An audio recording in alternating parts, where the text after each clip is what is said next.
রাজধানীর বিজয়নগরে অজ্ঞাত বন্দুকধারীর হামলায় গুলিবিদ্ধ হয়েছেন ঢাকা ৮ আসনের সম্ভাব্য স্বতন্ত্র প্রার্থী ও ইনকিলাব মঞ্চের মুখপাত্র শরীফ ওসমান হাদী। জুমার নামাজের পর দুপুর ১:১২টার দিকে বিজয়নগর পানির ট্যাঙ্কের সামনে এই হামলা হয়।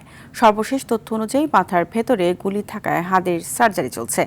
অবস্থা আশঙ্কাজনক হওয়ায় তাকে লাইফ সাপোর্টে রাখা হয়েছে বলে জানান ঢাকা মেডিকেলের পরিচালক ব্রিগেডিয়ার জেনারেল মোহাম্মদ আসাদুজ্জামান। বিস্তারিত বিনিয়ামিনের রিপোর্টে।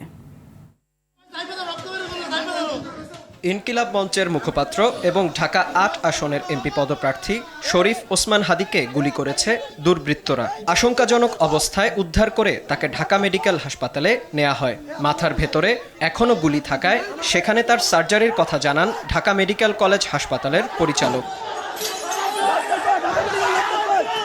এর আগে দুপুর ২:২০ রাজধানীর বিজয়নগরের বক্স কালভার্ট এলাকায় হাদীর ওপর গুলি চালায় দুর্বৃত্তরা। প্রত্যক্ষদর্শীরা জানান, জুম্মার নামাজ শেষে রিকশায় করে মতিঝিল বিজয়নগর কালভার্ট এলাকা দিয়ে যাওয়ার সময় দুটি মোটর সাইকেলে করে এসে তার ওপর গুলি চালায় হামলাকারীরা।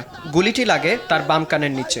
আশেপাশের সিসিটিভি ফুটেজে দেখা যায় গুলি চালানোর পর মোটর সাইকেলে করে দ্রুত গতিতে পালিয়ে যায় হামলাকারীরা। এরপর স্থানীয়রা হাদীকে ওই রিকশায় করেই হাসপাতালে নিয়ে যায়। এ খবর ছড়িয়ে পড়ার পর ঢাকা মেডিকেলের সামনে ভিড় করে জুলাই যোদ্ধাসহ বিভিন্ন দলের নেতাকর্মীরা। হাসপাতালে ছুটে যান জাতীয় নাগরিক পার্টির আহ্বায়ক নাহিদ ইসলাম সহ দলটির নেতাকর্মীরাও।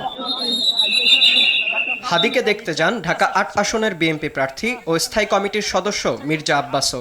ভিড় সামলাতে ও নিরাপত্তা জোরদারে হাসপাতালের সামনে মোতায়েন করা হয় সেনাবাহিনী।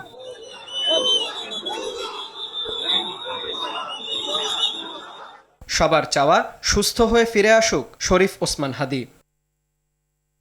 বিনিয়ামিন, RTV।